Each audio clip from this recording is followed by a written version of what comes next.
Arte Move, primeiro festival de catas altas. Estamos aqui hoje com o papo com o artista. Sejam bem-vindos, todos vocês que estão aí nos assistindo. E hoje nós vamos conversar com a Cia Trux, com o Henrique e com o Gabriel. O Henrique Citim é um dos fundadores e atual coordenador da Cia Trux, ator, diretor e produtor teatral. É também autor de diversos livros para criança. Gabriel Citim é ator, formado pela Escola Superior Célia Helena em 2009, em São Paulo. Integra a Cia Trux desde 2009. Desde 2009, além do teatro, tem extensa participação em filmes e campanhas publicitárias. E a Cia Trux, ela tem 30 anos de carreira, é isso mesmo? O Henrique tem 30 anos, e nós vamos bater um papo relaxado e gostoso agora com essas pessoas incríveis. E eu já quero dizer para você, Henrique, Gabriel, sensacional esse espetáculo. Estou aqui emocionado aqui, junto com a Adri aqui. E vamos que vamos bater esse papo gostoso aí. Henrique e Gabriel, sejam muito bem-vindos. É uma honra imensa ter vocês aqui. Queria contar para o público que está assistindo que o meu primeiro... Vou ficar emocionada já, desde agora. O primeiro espetáculo de teatro de formas animadas que eu assisti na minha vida foi um espetáculo do Henrique, que chama Cidade Azul, e que mudou completamente a minha forma de ver o teatro e me emocionou demais com a poesia. E por isso, mais ainda, que é um grande prazer ter vocês aqui. Henrique, deixo a palavra com vocês, para vocês se apresentarem. E depois a gente tem algumas perguntinhas, tudo bem? Por favor, tá joia. Então tá bom, pessoal. Puxa, eu queria dizer que é uma honra estar aqui, é uma honra fazer parte desse festival, que foi assim, muito bacana, a gente ficou muito contente com esse convite. E é isso, né? A Companhia Trux tem 30 anos, e esse rapaz que está aí, o Gabriel...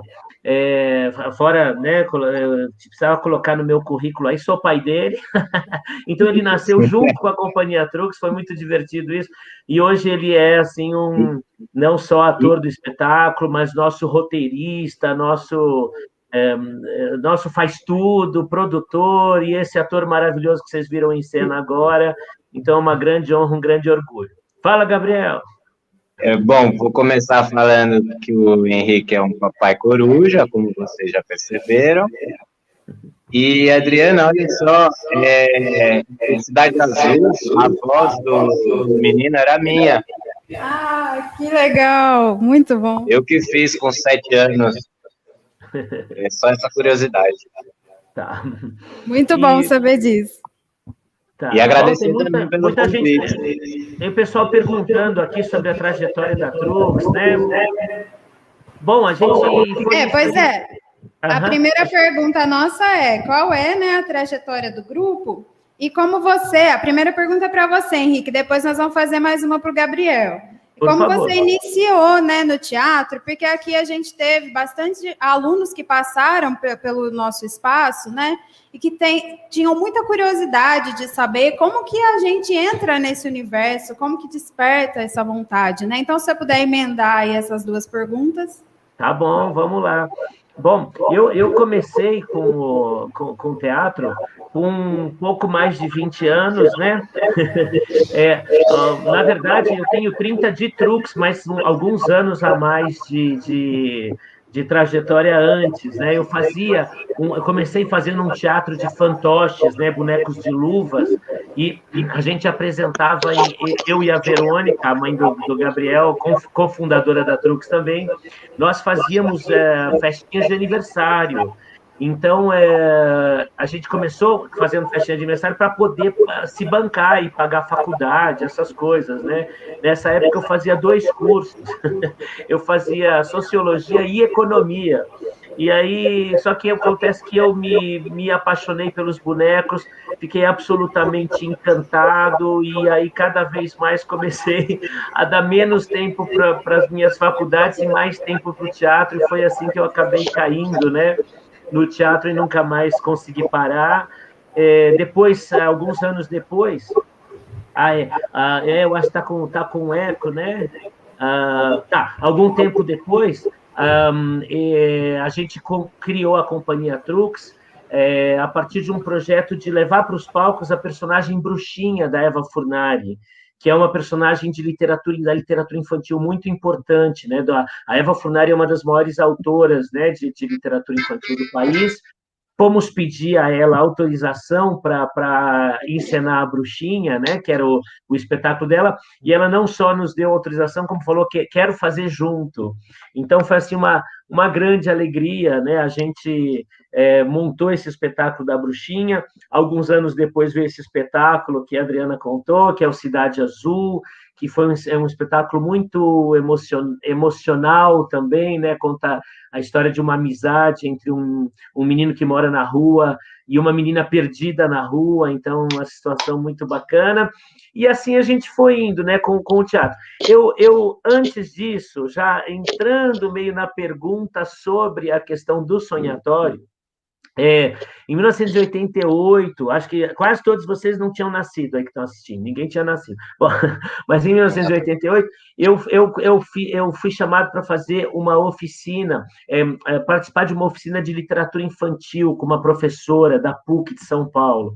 E então, eu levava os meus fantoches, na época tinha os fantoches, e contava histórias para crianças, com os meus fantoches. Então, era uma brincadeira de adivinhações, né? Eu ia mostrando o fantoche e as crianças iam me falando o que acontecia. Então, eu tinha um menino, menina, mãe, pai, avô, avó, rei, rainha, bruxa, fada. E eu dizia, era uma vez um menino, ele se chamava Pedro, ele era amigo da Rita.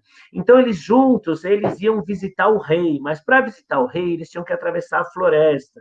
E aí eu tinha um boneco que era um leão, um leãozinho de feltro, né? E aí eu falava assim, quando eles foram atravessar a floresta, apareceu o maior, o mais feroz, o mais forte de todos os bichos, o rei da floresta, ele era o... E aí 99% das crianças falavam o leão. Só que aconteceu uma ocasião do menino falar o jacaré, e eu não tinha boneco jacaré na minha mala. E aí eu tentei enrolar, né? Tentei, não, mas era o leão, era outro bicho, ele fazia uau, ele era o rei da floresta, ele era o... Aí o menino, jacaré! Não, mas é que ele fazia uau, jacaré! Aí daqui a pouco um outro garotinho se levanta, vai até a mesa da professora, eu estava numa sala de aula, pega um grampeador de papéis e fala para mim, olha aqui o jacaré, ó. Uau, uau. Então, quer dizer, quando a gente... Isso é uma atitude altamente poética, né? Quando o poeta diz que lábio de mel é uma moça bonita, né? Ele não está falando que o lábio dela é feito de mel. Isso não existe, isso é uma metáfora, isso é poesia. É a mesma coisa que o menino faz quando ele pega um grampeador e transforma num jacaré. Então, aí nessa época, desde então, os objetos entraram na minha vida e isso, alguns anos depois, ia dar origem ao projeto, né, do Zoológico, que foi o primeiro espetáculo de objetos que nós fizemos, e logo em seguida o Sonhatório. É isso, acho que o Gabriel precisa falar também. Pois é, Gabriel, a gente quer saber um pouquinho de como que é para você, né, ter crescido nesse meio teatral e como isso te influenciou, né, para você estar hoje envolvido aí nesse trabalho artístico. Sim, é doido assim de lembrar, né? Hoje em dia, já depois de tanto tempo trabalhando com isso, eu era uma criança bem tímida, assim, eu não conseguia nem, não cumprimentava nem muito minha família direito, mas não, assim, meus tios, né? Meu pai já fez assim, meu pai, minha mãe, mas assim, meus tios eu dava um oi, assim, mas ficava meio no meu canto, né? Nunca fui muito... E sempre estando nos bastidores, né? Sempre estando viajando com eles para cima e para baixo, nos primeiros anos principalmente.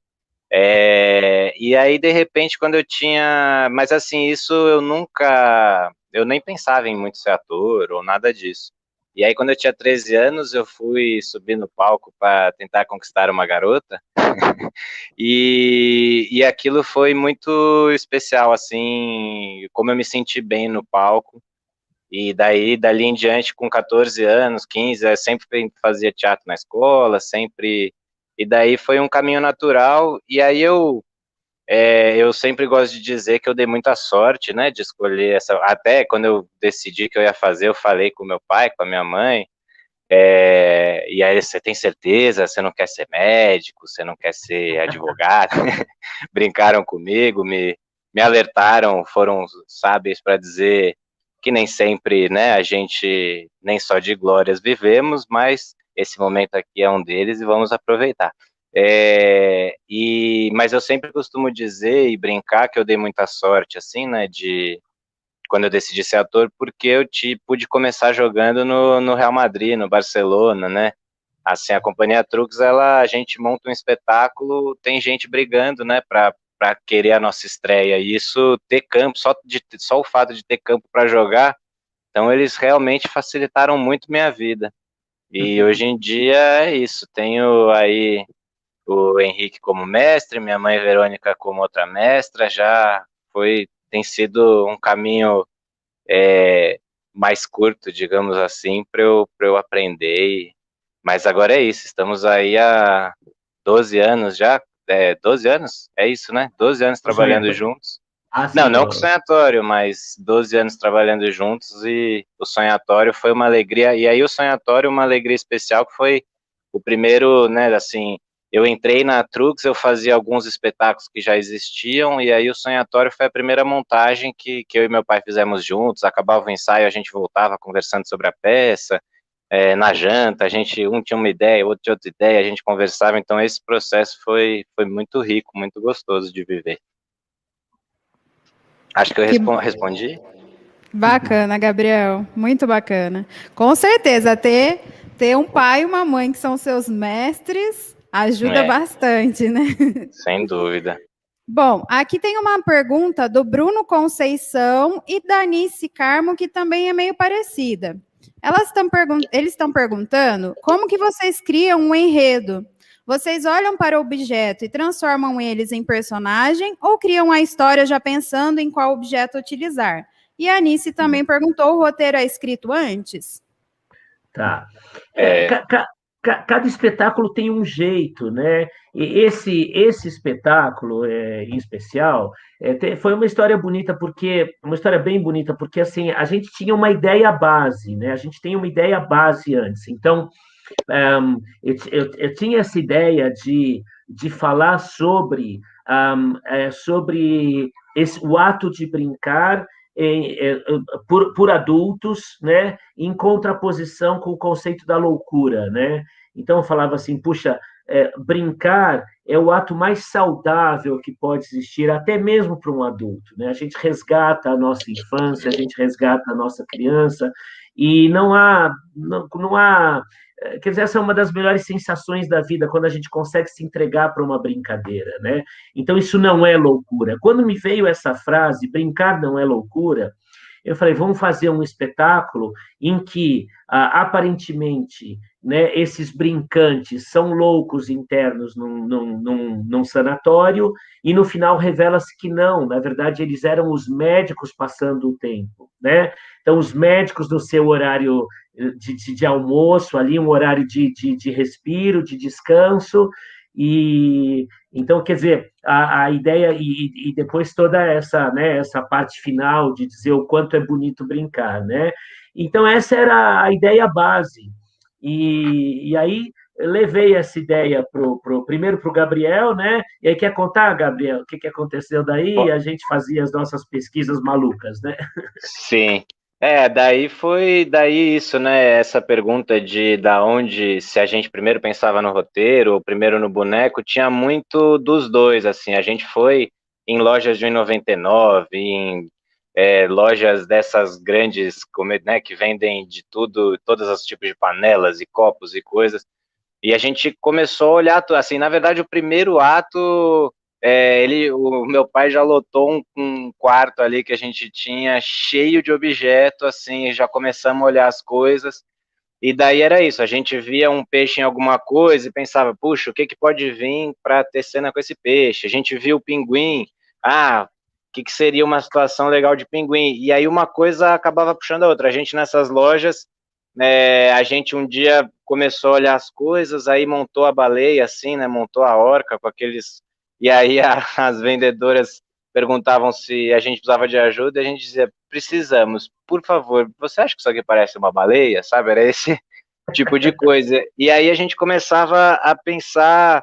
Então, por exemplo, né, na cena do espaço, né, a gente viu naquela coqueteleira uma nave, a gente viu no espremedor de batata uma nave, e daí a gente pensou, cara, e se o terceiro fizesse uma nave incrível, que a gente vai colocar coisa, né, brilho, e que a gente vai fazer ali a luz piscante, que vai ser... E daí a gente foi na loja com a missão de achar as panelas, as coisas que pudessem fazer uma supernave.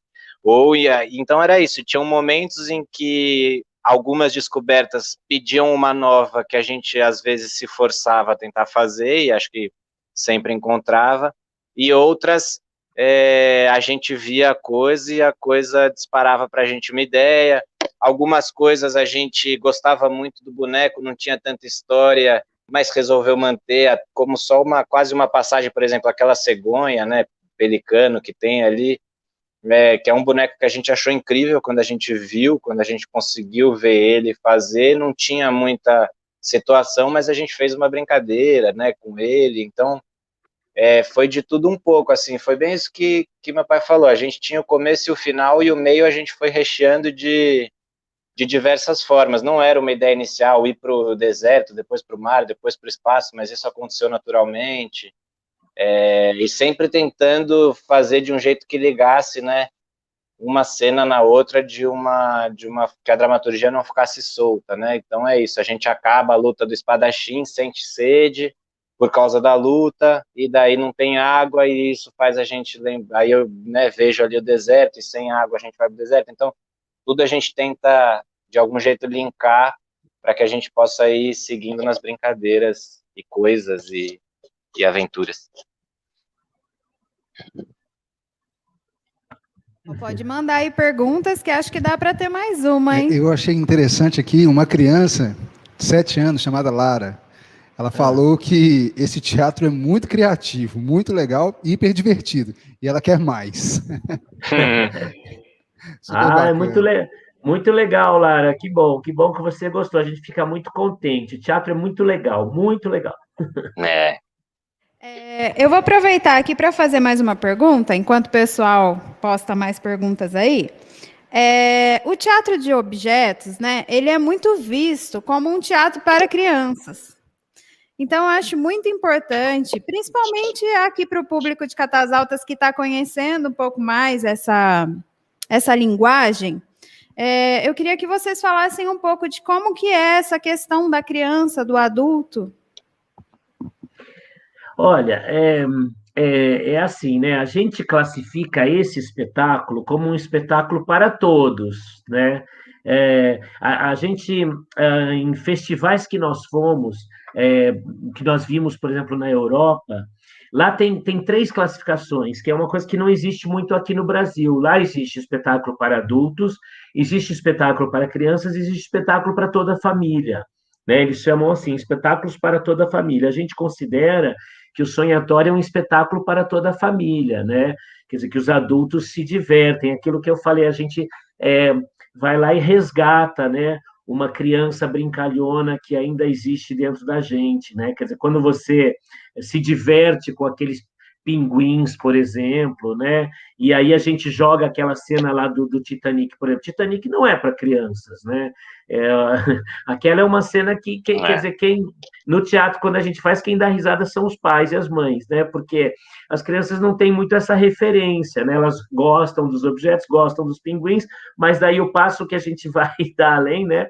Então, assim, agora, é claro que para as crianças, esse é um novo jeito de olhar o mundo, né? Quer dizer, então, é aquilo que eu estava contando, quando o menino pega um grampeador e diz isso aqui é um jacaré, né? Eu acho, né, que ele está desenvolvendo, acho que isso os educadores podem falar melhor do que eu não sou educador, eu sou artista, né? Mas o que eu desconfio, e que eu já ouvi muita gente falar, é isso, quer dizer, essa criança está aprendendo a ver o mundo com múltiplos olhares, né? Quer dizer, uma coisa não é apenas uma coisa, ela pode ser muitas coisas, né?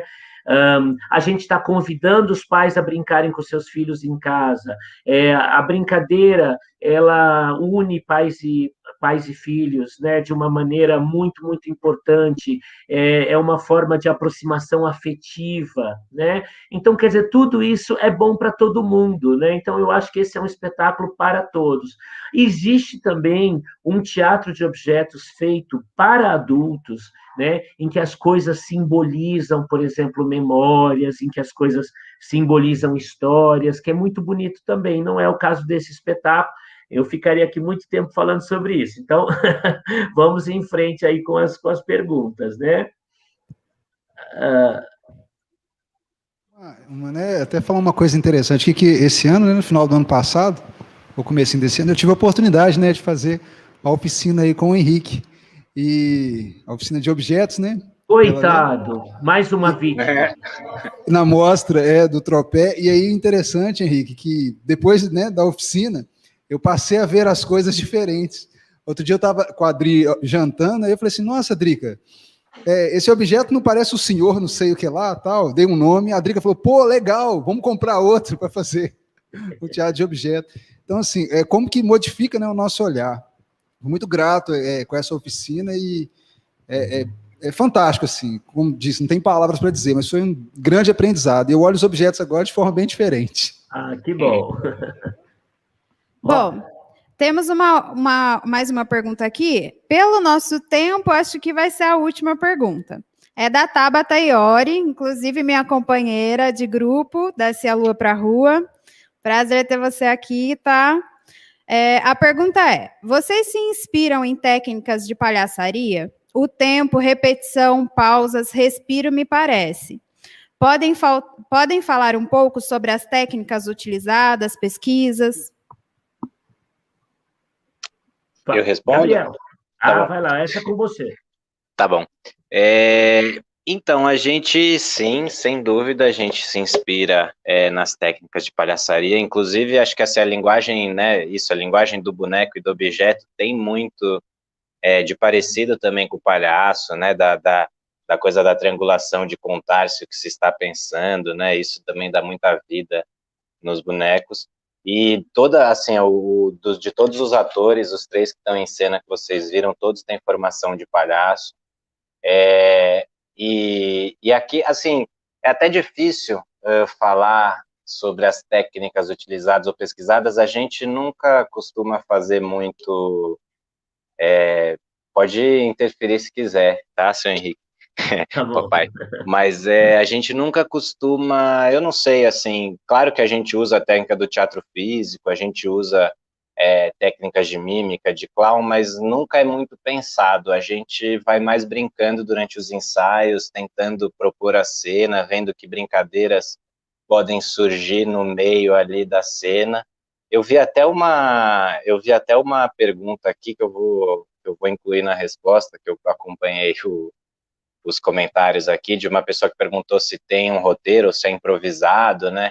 A gente nunca quer marcar cada centímetro de cena, cada segundo. A gente tem um roteiro, a gente sabe a história que a gente tem que contar, a gente sabe o que é importante de ser acentuado, o que não é, mas como a gente vai fazendo, a gente se permite brincar. Tem dias que isso, vem uma interjeição diferente comigo, eu vou responder de outro jeito. Então a gente tem um roteiro, mas a gente nunca se prende a tempos e marcações. E acho que isso, no fim, também acaba sendo muito inspirado no palhaço, né? A gente tem uma liberdade ali, claro que a gente não fica maluco, porque senão também o espetáculo começa a abrir, a gente nunca consegue voltar ele para onde ele tem que ir. Mas a gente gosta de ter essa liberdade que eu acho que o palhaço tem também. E aí tem também mais um dado que eu acho que é importante, que, né, assim, por exemplo, a Adriana, que já assistiu Cidade Azul, nos espetáculos que a gente tem com os bonecos, quem conta a história são os bonecos, né? Eles são os personagens principais e os manipuladores os auxiliam, né? Eles que auxiliam. E aqui, no caso do Sonhatório, os personagens principais são aqueles 3 supostos loucos que no fim se revelam os médicos, e os objetos vêm auxiliar os personagens, nesse caso, os atores, né? Que também são manipuladores, mas os objetos auxiliam. Então, também nesse sentido, né, para que a gente conseguisse criar simpatia toda com vocês, e eu acho que esse jogo do palhaço nessa encenação é muito importante, e realmente é uma grande brincadeira entre os três. Os médicos que escolheram gastar aquela 1 hora de descanso, ao invés de descansar, não, vamos brincar, vamos nos divertir. Pode falar. E tem uma coisa que eu, como diretor, cobro deles, né, dos atores, é isso, é verdade absoluta naquilo que se está fazendo, né? Então, a gente, mais do que pensar em um tempo, como ela colocou aqui, né, a Tabata, repetição, pausas, respiros, ou, quer dizer, como que a gente vai administrar isso tudo? Não, a gente vai brincar da forma mais verdadeira possível. Quer dizer, a hora que você pegar um peixinho ali, aquilo é o peixinho, você precisa acreditar, você precisa ver ali um peixinho, a exemplo do que as crianças fazem, né? Então, a gente pesquisa palhaço, mas a gente também pesquisa muito criança. Assim, as brincadeiras das crianças são incríveis, são uma fonte de pesquisa assim muito, muito rica. Eu costumo contar que a gente faz, ao longo desses 30 anos, fazemos muitas apresentações em escolas. Então, a gente, por exemplo, apresenta de manhã, almoça, apresenta para a turma da tarde. Nesse intervalo, a gente fica lá no pátio olhando as crianças, como que elas brincam, né? Então, as crianças brincam com uma verdade impressionante. E isso é tão bonito de ver, né? Quer dizer, às vezes é um envolvimento que nós adultos vamos custar a ter, né? A gente precisa realmente, a gente sempre, né? Quer dizer, você é capaz, nós adultos somos capazes de estarmos fazendo uma ação pensando em outra coisa, né? E a criança não, ela é inteira naquilo que ela está brincando. Então, isso é cobrado dos atores, estejam inteiros, né? Muito, muito inteiros. Então, isso que o Gabriel está falando é muito divertido, porque às vezes eles estão tão inteiros que começam a esticar o espetáculo, né? Então eu vou lá, como eu falo, gente, não, menos. Aí eles falam, mas você não mandou brincar? Eu falei, não, eu sei, mas é que tem um tempo de espetáculo. Então a gente vai tentando equilibrar isso daí, né? Muito bom. Tá quase no final do nosso bate-papo, mas eu acho que a gente não poderia deixar de falar aqui uma pergunta aqui da Alessandra. A Alessandra é a nossa grande parceira lá de Jardinópolis, a Alessandra e o João. Muito bom ter vocês aqui com a gente. Ela perguntou como ou quem partiu da cozinha para o espetáculo, de quem foi a ideia de utilizar os objetos de cozinha, que ela é uma amante de cozinha, então ela gostaria de fazer essa pergunta para vocês. Quer falar, Gabriel? Eu acho que foi a gente, quando decidiu trabalhar com objetos, a gente pensou um lugar que poderia ter mais variedade de objetos, né? Assim, a maior variedade dessas coisas que a gente olha sempre, né? Eu acho que a cozinha talvez seja o lugar que mais tenha, né? Esses objetos todos, né? São muitas as possibilidades, e ainda mais um refeitório de um sanatório, né? Mas acho que foi isso, né? Foi uma coisa meio assim, a gente queria trabalhar com essa ideia do sanatório e falou, bom, onde vamos estar, né, no sanatório? Então, pensando, onde é o lugar com o maior número de objetos? Mas não somente, né, mas a gente também sempre brinca muito, né? A gente, mesmo com o Gabriel, né? O Gabriel, aliás, não para, né? A gente vai almoçar junto, assim, no restaurante. Antes da pandemia, né? A gente ia almoçar junto, né? Que saudade. Mas, enfim, a gente voltaremos. Então, assim, aí ele volta e me está brincando com as louças, com os talheres. Desde sempre ele faz isso. É muito engraçado que às vezes a gente vai agora no restaurante, ele pega um talher, começa a brincar, fala, para de trabalhar, Gabriel. Agora não, para de trabalhar. Mas, então, assim, a gente sempre teve, né, essa relação forte com esses objetos de cozinha, então foi um passo meio natural que o espetáculo fosse por aí, né? Bacana, muito bom. Gente, para não estender muito, né, para cumprir aí nosso horário, que a gente planejou um bate-papo de 30 minutos, nós vamos começar aqui a encerrar e já agradeço imensamente vocês por terem topado, né, participar com a gente, por terem feito essa abertura linda no nosso festival, com esse espetáculo maravilhoso. Vi muita gente de Catas Altas, professores, alunos, todos muito surpresos e já tendo ideias do que vão fazer depois de atividades, de brincadeira com os alunos. Achei isso muito bom, porque é isso mesmo que a gente quer, plantar essa sementinha no povo de Catas Altas. O espetáculo está aí para todo mundo, mas a gente está aqui querendo plantar uma sementinha em Catas Altas, e vocês deram um primeiro passo assim nesse festival muito importante. A gente agradece imensamente.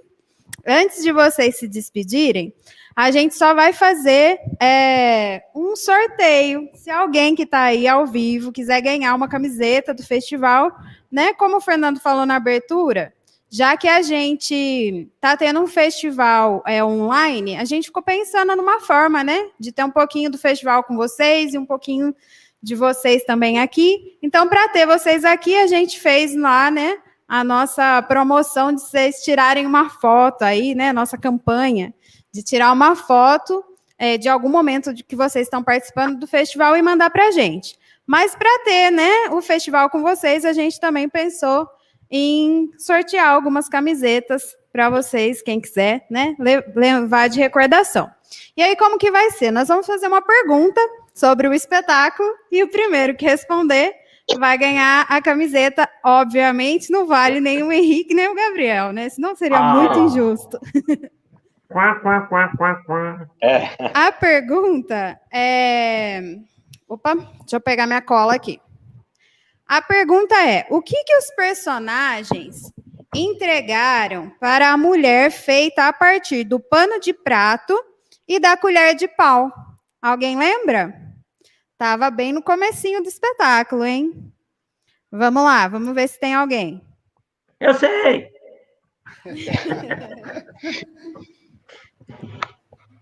Alguém?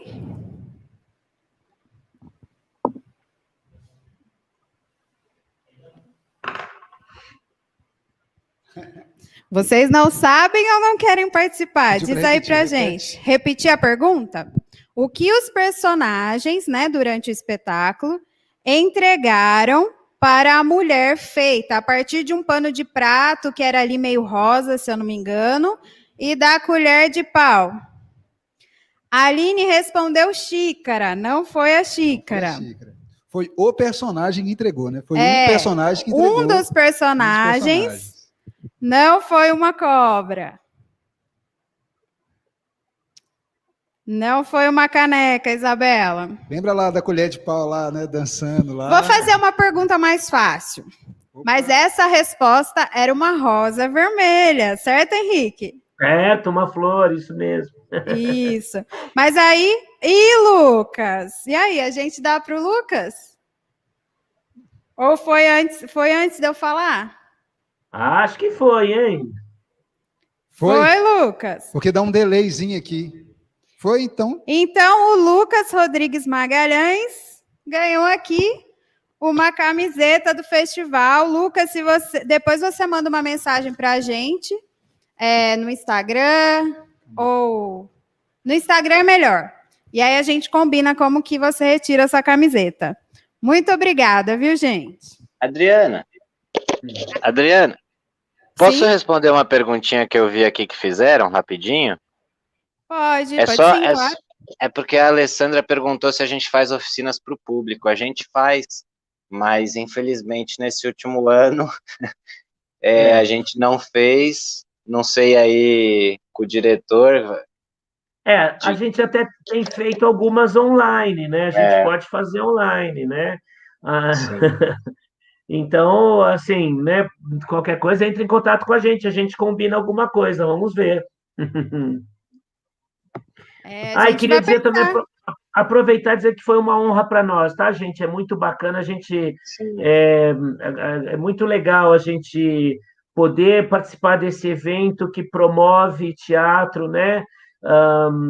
Na cidade de vocês aí, é uma iniciativa muito bonita, a gente admira muito, viu, Adriana, essas pessoas aí com essa garra que vocês têm, com essa força, né, para né, difundir o teatro, onde, né, geralmente, muitas vezes o teatro não consegue chegar, né, Então, isso é muito bacana. Parabéns, vida longa aí ao festival. E quem sabe em breve estaremos presencialmente também, né? Sim, tomara.